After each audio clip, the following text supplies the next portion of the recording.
Deborah Henson-Conant, and most Friday mornings I'm here with Kathleen Wiley at Jung at Harp, where we explore psychological ideas together with musical ideas. Kathleen is not here this morning, and I am here to share something that I've been working on for quite a while. I want to share it with you, and it's all about glide. I've been exploring glide for a long time, or I've been thinking about exploring glide for a long time, but only recently did I actually sit down, start talking to team members about glide, and really explore what it is. So let me start off by saying that when I was about 19 or 20,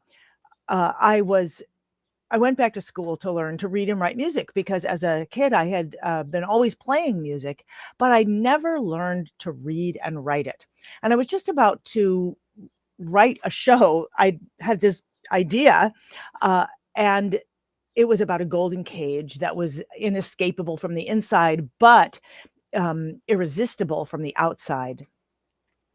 And when I sat down to write this show, I've been writing music ever since I was a little kid, and even writing musicals ever since I was a little kid, but this was much more sophisticated.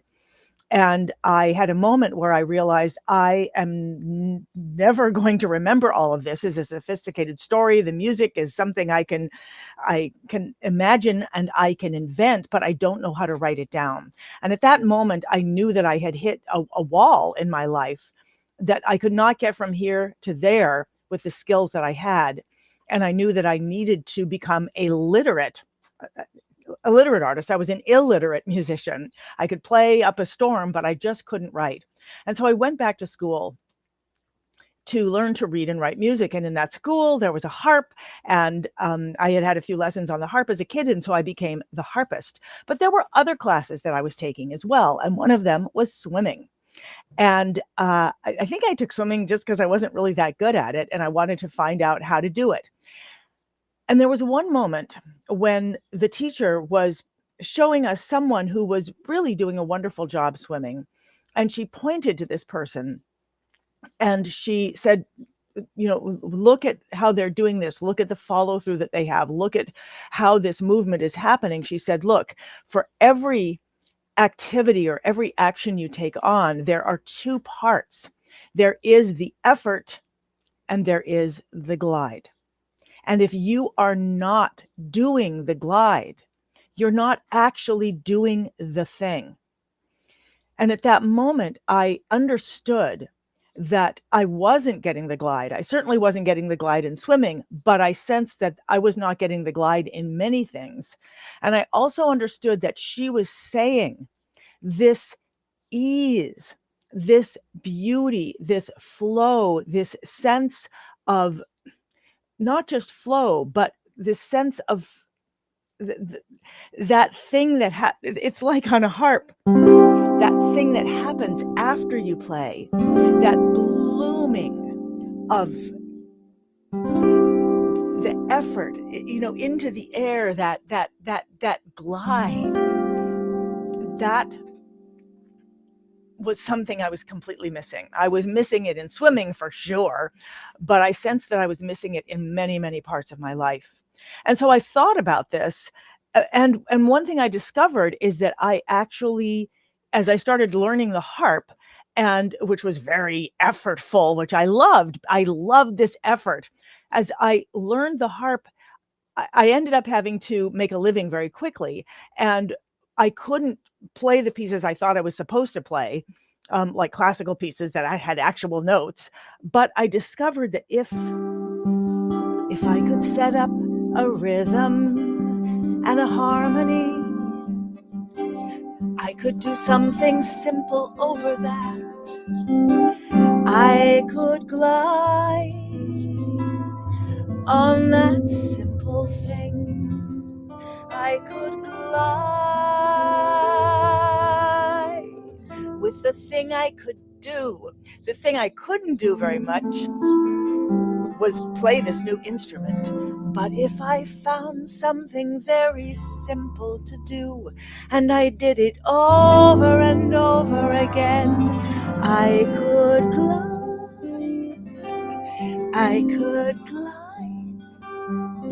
So it's something that I didn't feel at first with the harp, but except in these moments when I could find these simple little um, uh, it's almost like if I were a bird and I found this something that I could soar on, something that would pick me up, something that I could do.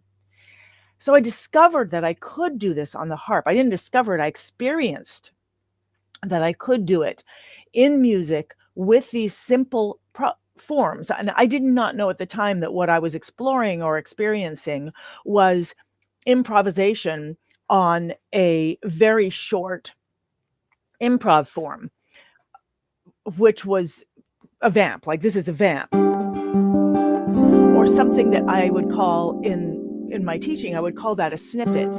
This part I would call a snippet because it's just a little part of a larger thing, but it's something that you can sit on, like a bird finds a thermal, a place where the air is moving up, and the bird can find this thermal, and that bird can glide on something even outside itself. So it gets itself up in the air by flapping and then gliding, and then it finds that thermal and it can glide and it can even soar. So this is something I experienced on the harp, and I would constantly ask myself, how can I bring this experience into my life, into other parts of my life? How can I have the other parts of my life feel like what it feels like to be on stage and what it feels like to be soaring? So this would happen, this experience of gliding with music. Just a second, I want to find the comments here. Hi. Oh, Catherine's here. Wow. Okay, this is great. I love this because I know you have experienced things like this. And I can actually see your comments. And this will be a short session today. I want to come back soon and talk more about this, but I want to continue just a little bit with this. That feeling, okay, now I've lost to myself. I will try to find another thermal. Gliding is this part that is, effort and then the glide, and then the effort and then the glide. And then from that, you can then find sometimes external, and this is all of your own internal. You're putting in the effort and then you're gliding. And then a bird will often find what's called a thermal, which is a column of air that's moving up because of the difference in the temperature of the earth and the temperature of the sky. And that bird can actually ride that thermal. Anyway, so for years, I noticed the difference between the efforting and efforting and efforting in a lot of my life, and this sense of spontaneous glide in, when I was on stage. So when I was in super focus, when I was on stage, or often when I'm teaching, and then if I am sad or something and I sit down and I play, or if I'm just playing for fun, there's this for fun, meaning like if I just like, oh, the cat just jumped up on the oh, the cat just jumped upon the cat that jumped up on the fence, la la la la la. I'm doing something like that. I wouldn't say that's glide, but it certainly is, fun. There's not effort in that. So I've experienced this, but not known how to bring it into other parts of my life. So about 3 months ago, I thought, well, this isn't just happening. It's not just not, it just happens when I do certain things in music. It's funny because just until this very moment, and I'm realizing it happens when I do certain things in music, but I never thought to like break it down. What are those certain things? And then how could I bring those certain things into the rest of my life? So about 3 months ago, I'm in this, I've been in this program where I'm learning how to create structures for the fulfillment of dreams and projects, and to build teams to do all that. And so I took on the project of creating the glide guide. First, a glide that I will use and that I can share with others. And so today, right now, I am sharing with you for the first time, and with anybody for the first time, the Glide Guide 1.0.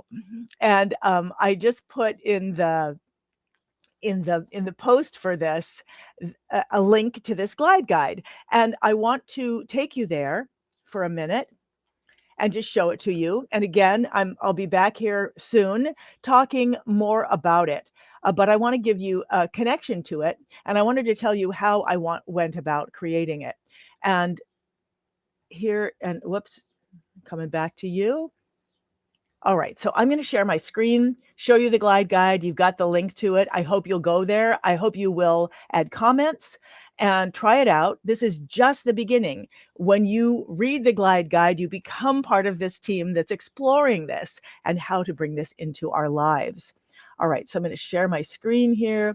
Glide guide overview, version 1.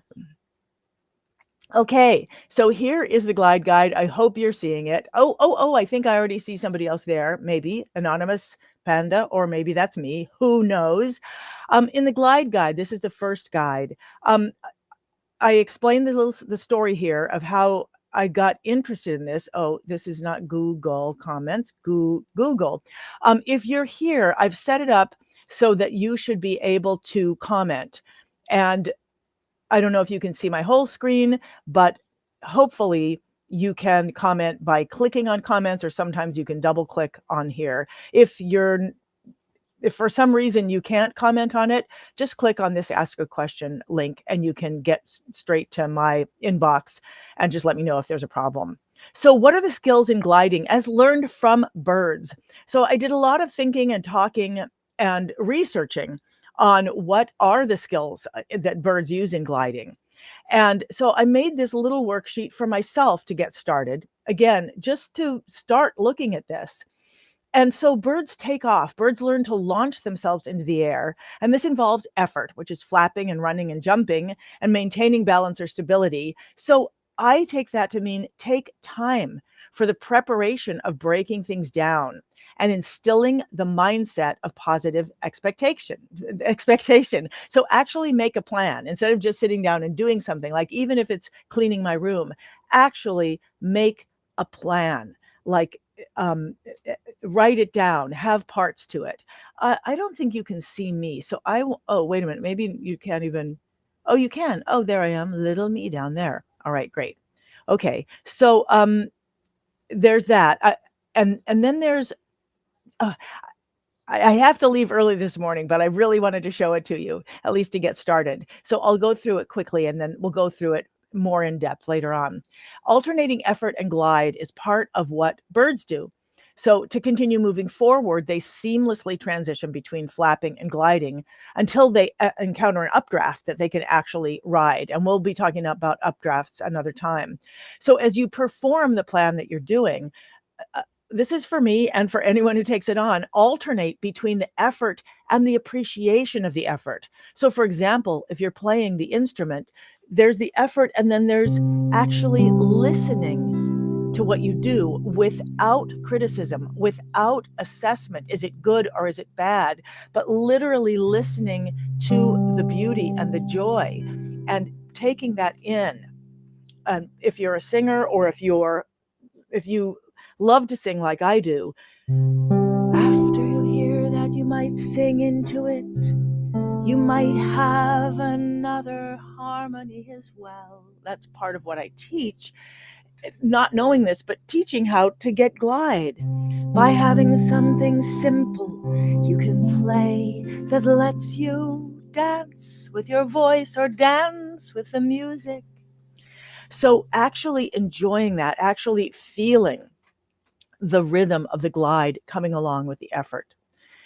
And birds are also developing wing control. So they need to develop fine control of their wings to maintain balance, direction, and speed during gliding. So I realized it's really important to have some kind of navigation system that's even larger than the plan that I've come up with. So I'm thinking for some people, it's going to be a business school guidelines. For other people, it might be 12-step principles or religious tenets or a book like Atomic Habits. It's just that you can't glide without a trust or without letting go. You need some kind of navigation system that's outside of yourself or deep, deep, deep inside yourself, but isn't that just the flapping of your own wings. It's that's um, something that can actually support that.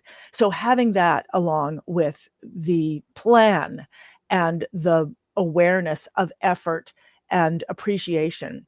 And I have it that the appreciation actually helps to um, shift what you're doing, because when you take on a practice, that practice will get to you. And so this becomes a practice. Doing it this way becomes a practice. And then finally, birds land. They learn to land safely. And by the way, there's much more than this. There's being aware of the environment so that you can actually start knowing where the updrafts are and things like that. But I just wanted to make something very simple to start with.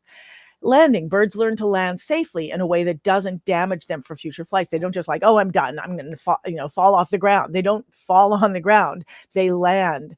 And so to land is to truly complete whatever you've been doing in a way that makes the entire process easier next time, so that it folds into your life, so that it's there. And that would be for me documenting, reflecting, reviewing, revising, resetting, and resting.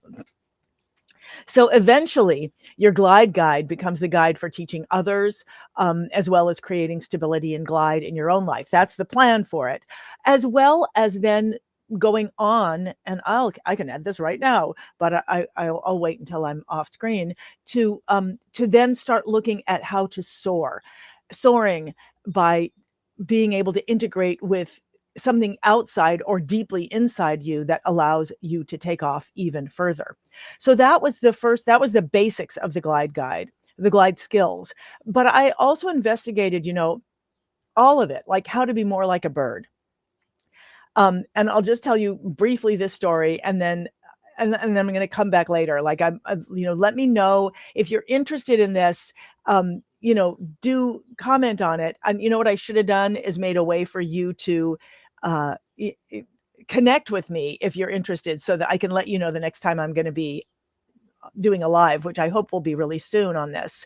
But in any case, if you're not on my mailing list or you don't usually see when I come online, you can always reach out to this Ask a Question form and just say, please put me on your mailing list. Or I don't know. Actually, I don't know. I will take that on as a gliding as well, how to make sure that I can stay in touch with you to tell you more about this. But for now, we're here.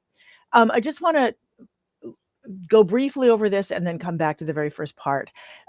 So I looked at what allows birds. I researched, what makes a bird be able to fly. And one of the first things was a lightweight skeleton. And when I read that, I was like, well, that's something I'm never going to have. And then a few days later, I was teaching an improv class, and I was teaching a harmonic rhythm as well as a rhythm. So a harmonic rhythm is like,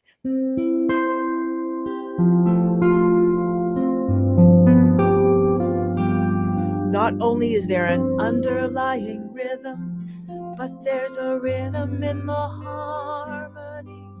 You can not only follow it, but you can ride upon it.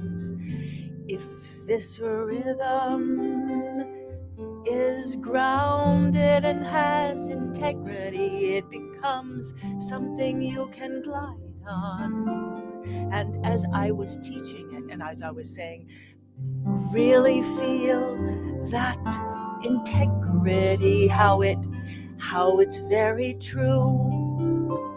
It's always there, even if you change it a little bit, it's still there.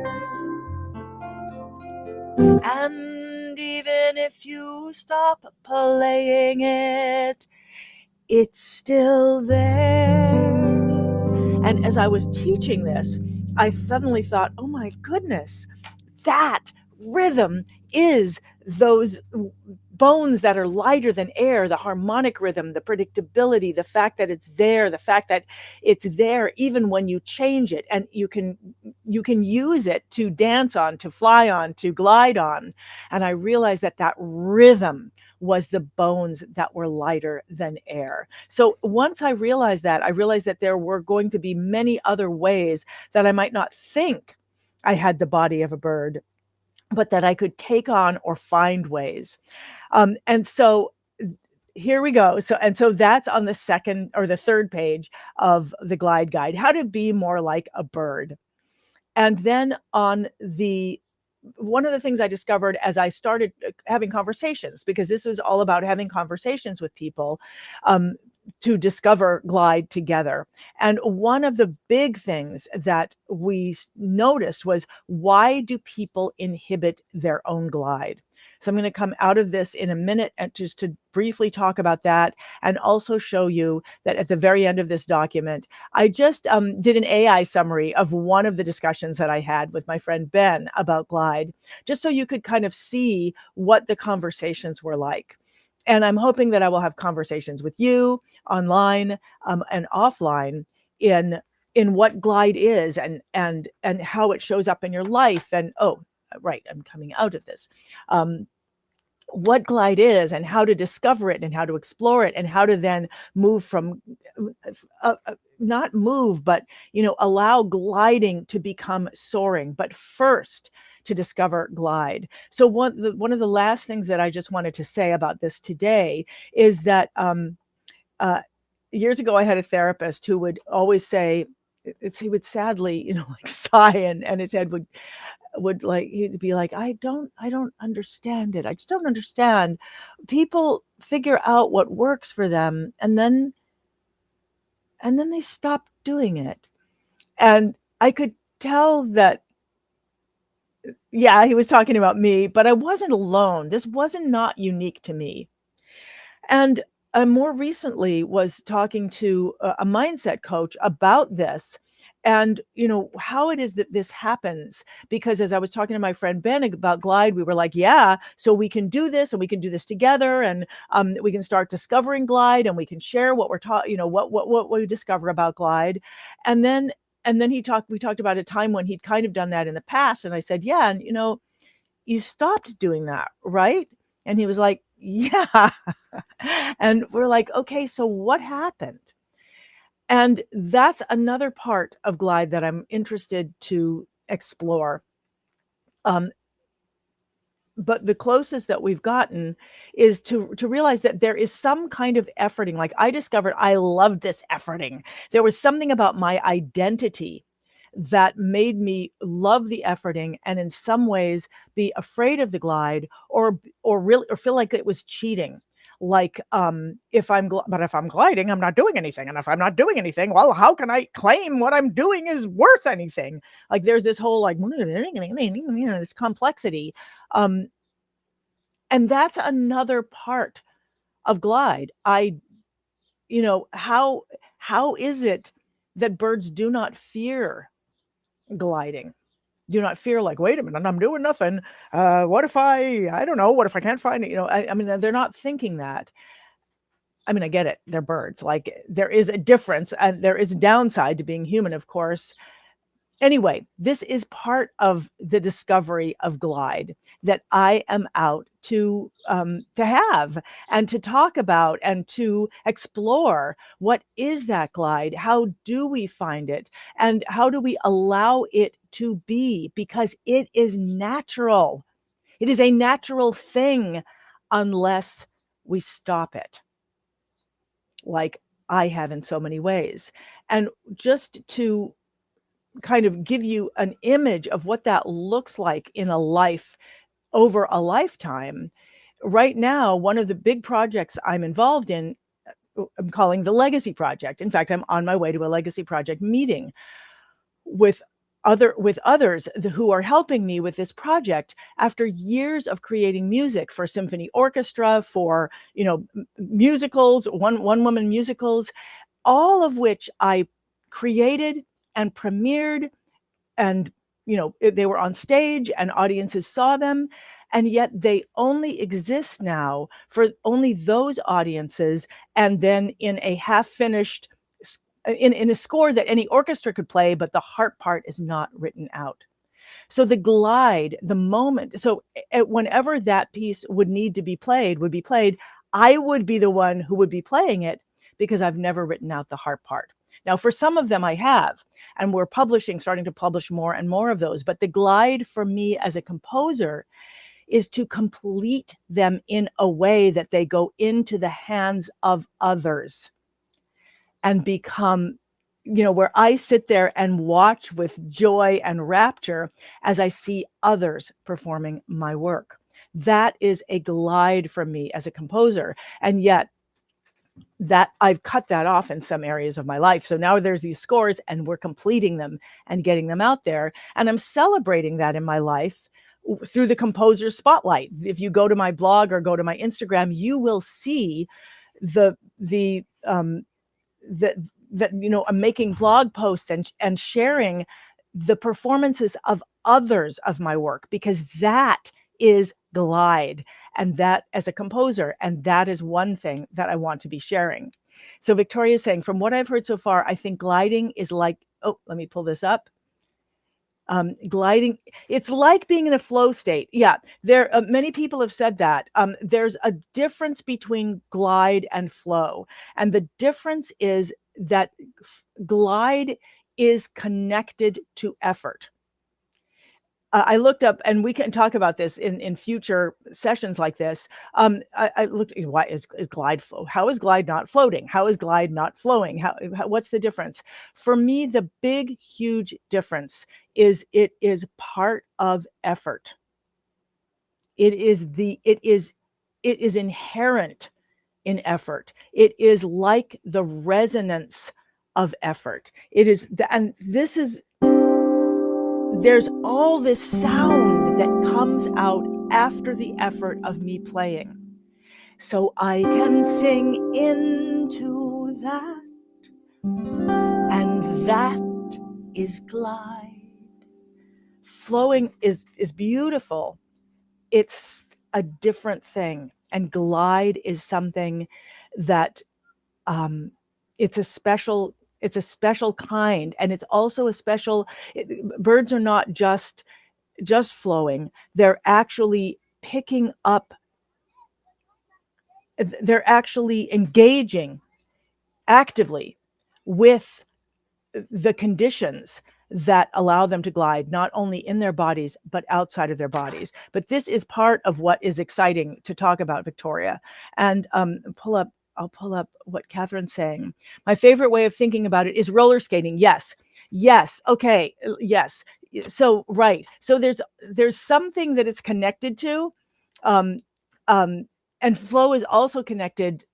That's just a different discussion. But thank you, Victoria, for bringing it up, because it was one of the big thoughts, and it's something that people always say when I start talking about this.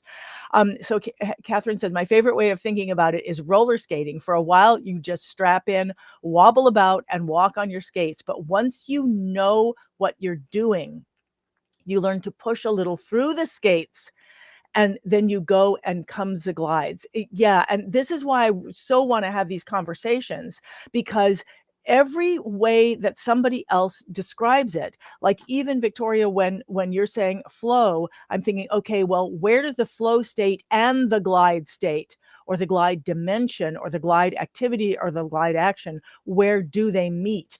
And then Catherine's talking about, what I love about what Catherine is saying here is, as I'm reading this, I'm looking, okay, here's another place in my body I can experience glide. I go out and run, but I got rollerblades, and I could go and use those to experience glide, or get my bike out just to experience glide. So I'm starting to look for where in my life. And yes, you push through it, and then comes the glide. And what's really interesting to me is how do you maintain that glide? How do you enjoy it? How do you ride it?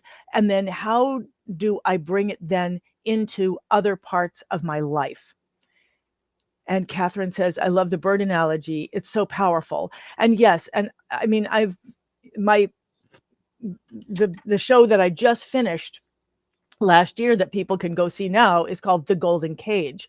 And it's all about, it talks about soaring, it talks about flying, it talks about the being the stuckness versus being the, that freedom. So this is something that has been a lifelong exploration for me, but only now have I come to the point where I'm like, I wrote something down so I can share it. I can start talking about it, and I can have these conversations, and then consciously, okay, you know, have a glide guide, whatever it is, even if it's a piece of paper, something that I can use to navigate and lift off and and actually explore glide in a more conscious way, as well as a more physical way, as a connected way with others. So thank you so much for joining me today for this discussion, and I will be back to talk more about this. So this is just a moment to share this, to open up glide